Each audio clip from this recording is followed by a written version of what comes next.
والآن ننتقل إلى جنين والزميلة آمنة بلال في هذه النافذة التي تسلط فيها الضوء على تصاعد العدوان الإسرائيلي بحق شعبنا في المحافظة. أهلا ومرحبا بكم مشاهدينا الأكارم في هذه التغطية المباشرة والموجة المفتوحة عبر شاشة تلفزيون فلسطين. اليوم مشاهدينا خلال موجتنا رح نسلط الضوء على جنود مجهولين حملوا على أكفهم رسالة إنقاذ أرواح بريئة جل حلمها العيش بأمان وسلام على أرضها وفي كنف أسرتها.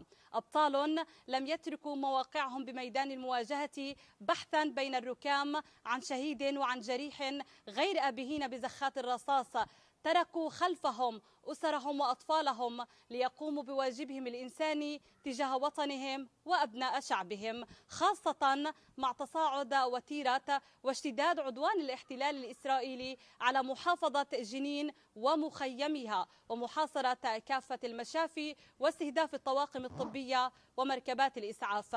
كل تفاصيل مجريات هذه الأحداث أكيد مع ضيفي مدير مركز إسعاف وطوارئ جمعية الهلال الأحمر الفلسطيني في محافظة جنين الدكتور محمود السعدي. بداية بنرحب فيك عبر هذه التغطية والموجة المباشرة، أهلا بك معنا. أهلا وسهلا فيك، تحياتي، أهلا وسهلا فيك. نعم، يعني دكتور، في البداية في كل عدوان وعملية عسكرية للاحتلال الإسرائيلي يبدأ منذ اللحظة الأولى مباشرة بمحاصرة كافة المشافي وخاصة مشفى جنين الحكومي، وشاهدنا خلال العدوان الأخير الذي استمر لمدة 3 أيام كيف تركزت وتمركزت آليات الاحتلال أمام بوابات المشفى، وبالتالي منعت مركبات الإسعاف ومنعت الممرضين والطواقم الطبية من الخروج من أجل إنقاذ الجرحى والشهداء. الذي كان فقط يعمل في الميدان هو طواقم جمعية الهلال الأحمر. كيف كانت الاستعدادات والجهوزية لديكم؟ تفضل.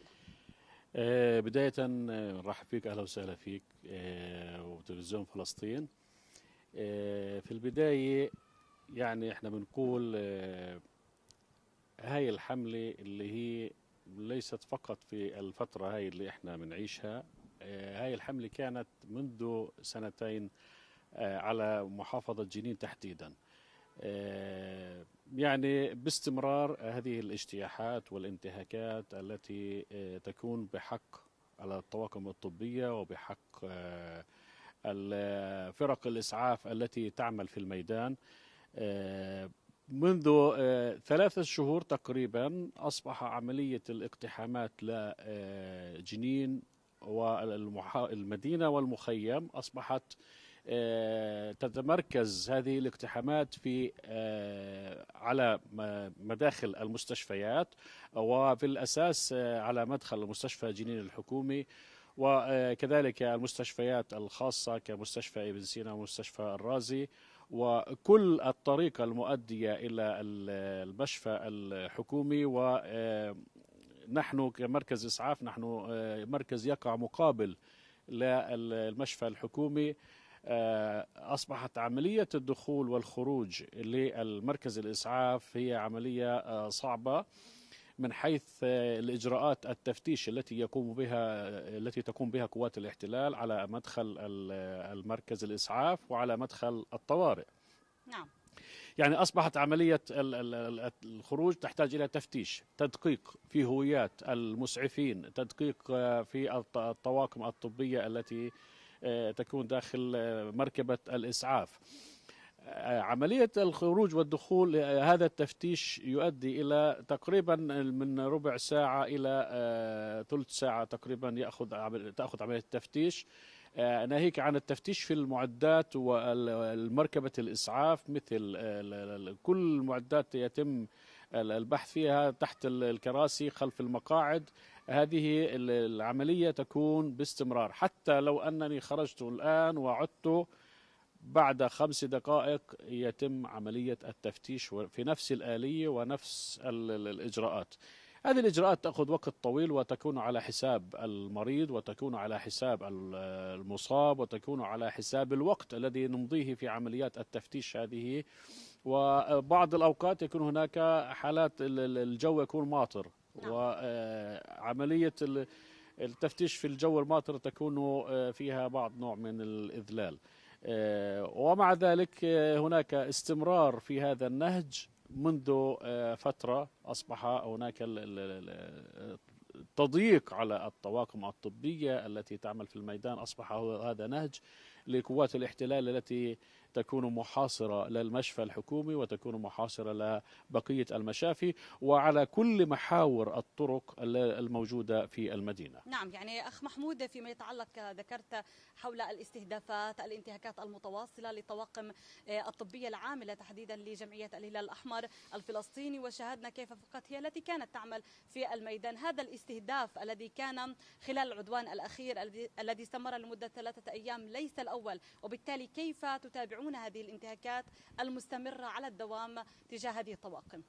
يعني الاستهداف هو كان هناك يعني احنا خلينا نحكي بصراحة أكثر. موضوع الانتهاك هو يعني مصطلح الانتهاك هو عدة أشكال له. نعم. يعني في الأعراف الدولية وفي الاتفاقيات الدولية معروف أنها مركبة الإسعاف مركبة تعمل في السلم والحرب، تعمل في كل المناطق في حالات وجود اشتباك، وجود مناطق فيها بعض الاشتباكات تعمل سيارة الإسعاف، وفي السلم كذلك تعمل. نعم.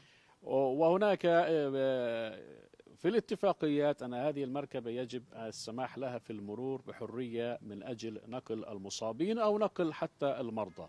ولكن في الفترة الأخيرة عملية الانتهاكات أصبحت بشكل عدة أشكال، منها يعني عملية الإيقاف لمدة ربع ساعة أو ثلث ساعة، هذا يعتبر انتهاك بحق الطواقم. التدقيق، سوء التعامل للطواقم الطبية من حيث يعني في بعض مشاهد كان هناك طواقم طبية أمروهم فأن يجثوا على ركبهم. نعم. بعض الحالات كان هناك تسليط الليزر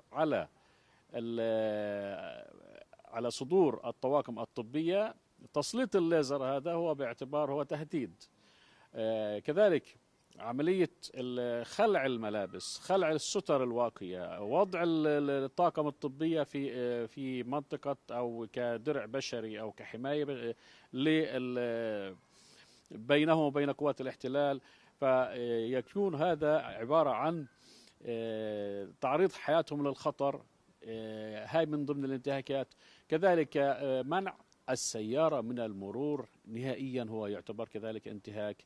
الطواقم إنزال المريض، بعض حالات المرضى تم إنزالهم، بعض المصابين تم اعتقالهم من داخل مركبة الإسعاف. نعم. مع العلم أنه المصاب أو المريض له الحق في أخذ العلاج الكامل، حتى لو كان مصاب لازم أن يأخذ علاجه، ويجب أن السماح لمركبة الإسعاف في المرور، لأن بعض الحالات التأخير يؤدي إلى يعني الخطورة لحياة المصاب والتهديد في حياته. نعم، يعني هنا بإمكاننا أن نقول أخ محمود أن آلية التعامل مع كافة الطواقم الطبية اختلفت فعليا ما بعد 7 أكتوبر، ولا آلية التعامل بقيت كما هي، وخاصة كما ذكرت اشتداد وتيرة التعامل وتصاعدها مع كافة الطواقم الطبية العاملة في الميدان؟ يعني هناك كما ذكرت أختي العزيزة، يعني هناك أصبح استخدام سياسة التعنيف للطواقم الطبية، أصبحت نهج يتم أخذه من قبل قوات الاحتلال. هذا النهج يقومون بالمضايقة الشديدة. فبعد 7 تشرين الأول صحيح لمسنا على الأرض عملية التعامل من قبل جنود الاحتلال. نعم. والقساوة وطريقة يعني حتى عملية التفتيش نفسها يكون في ممارسة بعض حالات العنف من ناحية أنه يتم دفع الطاقم باليد للخلف، إشهار السلاح. إشهار السلاح نفسه هو عبارة عن انتهاك صارخ في حق الطاقم. عملية كما ذكرنا بالسابق المحاصرة للمشفى كذلك، وعدم السماح للطواقم بالمرور إلا من نقطة معينة. نعم. أو أنه كل الإصابات أو كل المرضى يجب أن يمروا من هذا الممر ليتم تفتيشهم وفحص هوياتهم والتدقيق في هوياتهم. نعم. يعني من الفترة السابقة يعني أصبحنا نشاهد عدة مشاهد من حالات كما ذكرت الانتهاكات والإعاقات وعملية التضييق بسبب أنه بعد أحداث هي 7 تشرين الأول. نعم، يعني أخ محمود، فيما يتعلق بآلية التعامل والتواصل من أجل الوصول إلى الجرحى والشهداء في عمق مخيم جنين، شاهدنا الفترة الأخيرة كيف منعت مركبات الاحتلال، آليات الاحتلال، كافة الطواقم الطبية حتى الصحفية تم استهدافها ومنعها من الدخول لعمق المخيم لتوثيق هذه الجرائم المتواصلة الذي ينتهجها الاحتلال الإسرائيلي. وبالتالي هنا نتحدث عن آلية التنسيق كيف كانت وكيف تمت من أجل الوصول إلى عمق المخيم. في الحقيقة هي كانت يعني إذا صح التعبير أسميها هي عمليات مخاض عسيرة كانت. نعم، صعبة. صعبة للغاية. يعني إحنا في البداية من لحظة حدوث الاقتحامات نعم. والإغلاقات على المنطقة نقوم بأخذ كافة الاحتياطات من حيث الاستعدادات والطواقم. نعم. وعمليات التنسيق للحالات يتم التواصل مع الجهات المختصة مثل الصليب الأحمر والارتباط الفلسطيني. يتم العمل على التواصل وأخذ المواقع الموجودة فيها، مثلا تحديد موقع المريض. نعم. بعد ذلك يتم إرساله مثلا للصليب على أساس أنه هاي المنطقة المغلقة كما يسمونها عسكريا هي يوجد هناك مريض بحاجة إلى نقل للمشفى، بغض النظر هي حالة ولادة، هي مريض بحاجة أنه يغسل كلى. نعم. أطفال بحاجة للذهاب للمشفى. حتى لو كان هناك مصاب، أتوقع أنه يعني في الأعراف أنه المصاب حتى لو كان مصاب فهو أصبح شخص جريح بحاجة لتلقي عناية طبية ومن بعد ذلك لنقله إلى المشفى. ولكن الإجراءات التي كانت تأخذ الوقت الطويل وعملية الرد علينا أنه هناك المنطقة لا تستطيع الدخول إليها بسبب أنها منطقة عسكرية مغلقة. نعم. تواجد لقوات الاحتلال بها. بعد أن ننهي كل عمليات الإجراءات الخاصة في التنسيقات من أجل الدخول لتلك المناطق، وهذا يحتاج وقت طويل. يحتاج وقت في البداية، والأهم من ذلك أنه تكون في عملية مجابهة حقيقية مع الجنود المتموضعين على مداخل المخيم. نعم. من حيث عدم السماح، من حيث أن هذا الحاجز العسكري وكأنه ليس له علم بما جرى من عمليات تنسيق وعمليات تواصل. طبعا أنا فاتني ملاحظة أن نحن بعمليات التنسيق نقوم بإرسال مثلا لوحة التسجيل الخاصة في المركبة. نوع المركبة يتم تصويرها من الأمام. نعم. الطاقم الذي سوف يرسل للمهمة من أجل نقل المريض أو الجريح. نعم. وكل هذه الأمور والتفاصيل تكون واضحة. وكذلك هناك يتم إرسال خط سير المركبة، الشارع الذي سوف تسلكه المركبة، مركبة الإسعاف. وبعد ذلك مع كل هذه الإجراءات أنه نجابه أنه هذه المنطقة عسكرية مغلقة يصعب. أنا لا أنكر أن هناك بعض الحالات تم أخذها وتم نقلها إلى المشافي، ولكن بعد معاناة شديدة، خصوصا في اليوم الثاني للاجتياح كان من أسوأ الأيام في عمليات إخراج المرضى أو الجرحى من داخل المخيم. نعم. وكان هناك صعوبة عالية في عملية إخراجهم بسبب أن هذه التعقيدات التي أطلق عليها تعقيدات وليس هي تسهيلات. نعم. بالحواجز الموجودة وفي النقاط العسكرية وفرق المشاة التي كانت تجوب الأزقة والشوارع. هذه الفرق كانت وكأنها ليس لديها أي علم بما يجري من حيث التنسيق أو حيث أنه عملية التواصل لإخراج المرضى أو الجرحى. نعم دكتور، تحدثت لي عن ما يتعلق بالأمراض المزمنة، مرضى غسيل الكلى.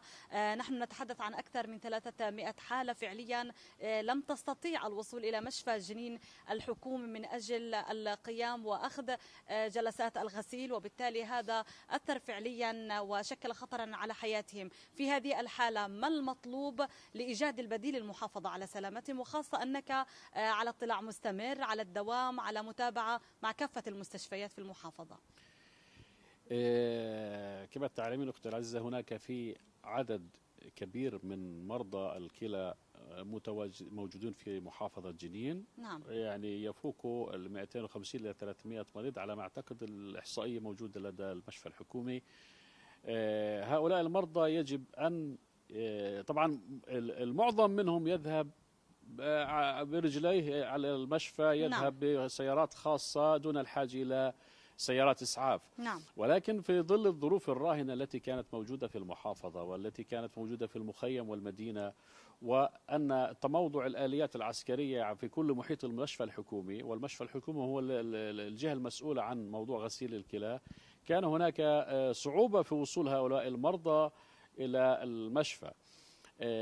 فمما تطلب جهد كبير على طواقم الإسعاف في عملية التعامل مع هؤلاء المرضى ونقلهم، لأنهم فقط هي مركبة الإسعاف التي تمكن أن تسير داخل المخيم. نعم. وإخراج الجرحى، ولكن نحن كنا نواجه صعوبات كبيرة لأنه أعدادهم أصبح بازدياد، لأنه لم يستطع أحد منهم الخروج والذهاب إلى المشفى من أجل عملية الغسيل، وكلما طالت عملية عدم الغسيل يؤدي إلى أنه هؤلاء يتفاقم وضعهم الصحي وممكن أن تكون مضاعفات شديدة تكون لهم.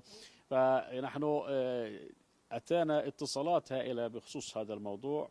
عملنا على جلب البعض في المناطق القريبة من جنين، المداخل الرئيسية كالجهة الغربية من جنين، كذلك هناك أعداد لا بأس بها، وكذلك المناطق الجنوبية أعداد لا بأس بها.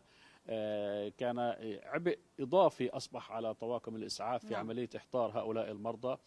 عدا عن ذلك هناك مرضى، ليس مرضى عفوا، هو حالات ولادي. نعم. تستدعي الذهاب إلى المشفى وبحاجة إلى نقل، وأنت تعلمين حالات الولادة تعتبر من الحالات الطارئة التي يجب أن تنقل إلى المشفى، ولكن كان هناك بعض التعقيدات وبعض الصعوبات في عملية الإخراج. يعني نريد أن نسبة وتناسب في عملية الذين تم إخراجهم في حالات التنسيق والذين لم نستطيع الوصول إليهم، هناك كان العدد مضاعف بالحالات التي لم نستطيع الوصول إليها بسبب تعقيدات إجراءات ما يسمى بالتنسيق. نعم. يعني دكتور، في ظل الاقتحامات المتتالية والاجتياحات والحصار الذي يفرضها الاحتلال في كل مرة، وخاصة بعد 7 أكتوبر شدد من فرض حصاره على محافظة جنين لا سيما المخيم، توجهتم مباشرة لتنظيم وإقامة عيادة طوارئ بالتعاون مع مركز اجتماعي مخيم جنين. هنا كيف يتم التنسيق بينكم؟ كيف يتم تدريب المتطوعين في حالة الاقتحام؟ كيف تكون آليات التنسيق فيما بينكم؟ يعني آليات التنسيق بالفترة الأخيرة كان هناك صعوبة حتى في تواجد طواقم طبية سواء في داخل المخيم أو خارج المخيم بسبب التضييقات الشديدة. نعم. في الفترة الحالية يعني هناك استعدادات كبيرة من أجل تدريب طواقم تكون مساندة للإسعافات اللي هي موجودة على الأرض. كان هناك في السابق في تنسيق مع اللجان الموجودة داخل مخيم جنين. نعم. ومن ضمنها مركز الشباب والنادي، وحيث كان هناك عدة مسعفين موجودين مساعدين بالميدان. ولكن يعني في صعوبات كبيرة واجهتنا، يعني في عائق احنا غفلنا عنه، وهو البنية التحتية المدمرة بشكل كبير جدا. يعني عملية الدخول والخروج هي ليست بالعملية السهلة. نعم.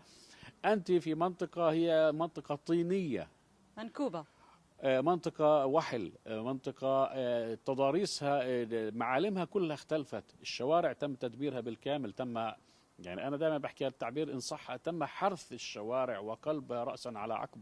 صح. أصبحت عملية السير حتى في الأقدام من الصعوبات صعب. الحقيقية التي تواجه المواطن وتواجه الشخص الذي سوف يقدم الخدمة، ما بالك في مركبة تحتاج إلى السير في طريق مستوية وتحتاج إلى السير بسرعات معينة من أجل سرعة الوصول للمصاب. فهي كانت من المعيقات الهائلة جدا اللي واجهتنا في عملية الوصول. فأصبح عملية التنقل في أي مركبة داخل المخيم تواجهنا مشكلة كبيرة من حيث إخراج الجرحى، إخراج المرضى اللي كانوا، إخراج كبار السن في حالات ضغط، في حالات سكري، في حالات هبوط حاد في السكر كانت تعاملنا معها داخل المخيم. فهي كانت من ضمن الحالات أو الصعوبات اللي واجهتنا. ولكن يعني يوجد تنسيق في النهاية من أجل عملية إخراج الجرحى وإخراج المصابين وإخراج الحالات المرضية لكي يتم الأمر بسهولة أكثر وتذليل العقبات من أجل إخراج المصابين والجرحى. نعم دكتور، فيما يتعلق بعملية التنسيق بينكم وبين كافة مشافي جنين وأيضا المراكز الطبية، كان هنالك مناشدات للمراكز الطبية والرعايات الصحية المتواجدة فعليا في القرى والبلدات المحاذية للمحافظة من أجل تخفيف فعليا الضغط عن كاهل الطواقم الطبية، وخاصة الذي كان يعمل، أكرر، فقط في الميدان هو جمعية الهلال الأحمر الفلسطيني. في كل اجتياح إن قام جيش الاحتلال بمحاصرة كافة المستشفيات سيعود مجددا كافة الطواقم ستعود التابعة لجمعية الهلال الأحمر الفلسطيني. وبالتالي هل هنالك تنسيق لتخفيف الضغط على كاهل كافة الطواقم وخاصة جمعية الهلال؟ يعني في البداية هناك يعني كان جمعية الهلال الأحمر كانت في الميدان حقيقة، وكان هناك بعض الزملاء من الإسعافات الخاص متواجدين، ولكن هو يوجد هنا في محافظة جنين في خلية للأزمة الصحية من أجل الوقوف على كل ما هو جديد والتطورات التي تحدث، ومن أجل يعني متابعة كل الأمور الصحية ومن ضمنها الإسعاف والطوارئ. وكخلية أزمة عملت على أنه يكون هناك مثلا في البدائل للجنين وهي المناطق القريبة، يعني كاستحداث عيادات موجودة في مناطق قريبة من جنين مثل مثلا عرابي، مثل منطقة اليامون، في هناك كان مركز في المنطقة الشرقية. في المنطقة منطقة قباطي كان هناك يوجد كذلك مركز. فكانت هذه المراكز على استعداد لتوفير الخدمة، لأنه عملية الوصول للمدينة كانت من الصعوبات حقيقة التي تواجه المواطنين. وهذه خلية الأزمة الصحية يعني احنا بتواصل تام مع مديرية الصحة، مع اللجان من المحافظة من أجل العمل على تنسيق الجهود وتكثيفها من أجل تقديم خدمة. خلينا أحكي إيجاد البدائل لخدمة الإسعاف، وإيجاد البدائل ليس فقط هي إسعاف، ولكن هناك كما ذكرت حالات مرضية، حالات مرضية، تستدعي أمراض مزمنة. ولكن هي أنا اللي بذكر أنها كانت المعضلة الكبيرة في حالات الكلى، أنه يجب أن يكون هو بديل لحالات الكلى في مناطق قريبة من جنين، على أساس أنه تحويل كان ممكن أنه استعانة مثلا في مستشفيات قريبة كالمستشفى التركي وإرسال حالات الكلى للمناطق هذيك، ولكن العدد الكبير الذي كان موجود هو كان ضغط كبير على الجميع، سواء على الصحة أو سواء على الهلال الأحمر. نعم دكتور، أخيرا بمقتضب وبموجز نتحدث عن عدد الانتهاكات حتى آخر عدوان الذي كان قبل عدة أيام، وما المطلوب اليوم والرسالة في ظل الحصار الذي يفرضه جيش الاحتلال والذي أصبح ليلا ونهارا على المحافظة ومخيمها. يعني أنا إذا بدي أذكر أنه عملية الخروج والإيقاف والتفتيش بطريقة مهينة وكذلك العودة، هذا يسمى انتهاك، وكان يسجل من 10 إلى 20 انتهاك تم تسجيلها في آخر عدوان من حيث التفتيش والتنكيل. وفي الاجتياح الذي قبل هذا الاجتياح أجرينا عمليات تنسيق للطواقم من أجل إخراج مرضى من داخل المخيم، مع العلم أنه كان لا يوجد أي اشتباكات مسلحة في المنطقة. بعد أن قمنا بعمليات إجراء التنسيقات كلياتها وتمت الموافقة على أخذ مسار السيارة وكل ما يلزم من عملية التنسيق، بعد أن دخلت طواقم الإسعاف إلى ساحة المخيم تم توقيفهم وإنزالهم والاعتداء على أحد الطواقم بالضرب، بعد أن أجبروهم على خلع الستر الواقية من الرصاص والخوذ كذلك. هاي الإجراءات، يعني أنا حكيت لك أنه في انتهاكات كثيرة وإحنا يتم توثيقها وإرسالها للصليب الأحمر من أجل المتابعة والوقوف على هذه الانتهاكات. احنا ذكرت كرسالة في نهاية هذه الحلقة، كرسالة نوجهها نحن كجمعية هلال أحمر وكمركز إسعاف جنين وكطواقم طبية عاملة في الميدان. أنا أعرف أنه العبء كبير والاحتياجات كثيرة، ولكن نحن موجودون هنا جاهزون إن شاء الله دائما في عملية تقديم هذه الخدمة، ومن أجل الوصول لأكبر شريحة من أبناء شعبنا الذين هم بحاجة لتلك الخدمة من حيث الاحتياجات، سواء احتياجات إسعافية أو احتياجات نقل مرضى أو تضميد الجراح. فطواقمنا إن شاء الله في مركز إسعاف جنين وفي كل الوطن جاهزة لتقديم هذه الخدمة لأبناء شعبنا، التي هي أساسا هي الرسالة الإنسانية التي أنشئت على أساسها جمعية الهلال الأحمر الفلسطيني. نعم، أنا بدي أشكرك جزيل الشكر الدكتور مدير مركز إسعاف وطوارئ الهلال الأحمر في جمعية الهلال الأحمر في محافظة جنين، الدكتور محمود السعدي. جهودكم مباركة، يعطيكم ألف عافية والحمد لله على سلامتكم. الله يسلمك، شكرا. وأكيد ما بنسى كافة الطواقم اللي عملت معكم، عملتوا الفترة الماضية عملتم كخلية نحل لا تهدأ، يعطيكم ألف عافية على كل جهودكم. وأنا كمان بتشكر كل الطواقم اللي شاركت وقامت بتقديم واجبها تجاه أبناء شعبنا، كل باسمه وبدون ألقاب. نعم، إذا مشاهدينا نكون إلى هنا قد وصلنا وإياكم إلى ختام هذه الحلقة عبر التغطية المباشرة والموجة المفتوحة عبر شاشة تلفزيون فلسطين. إلى هنا وصلنا وإياكم إلى ختام هذه النافذة، نشكركم على حسن وطيب المتابعة، بأمان الله.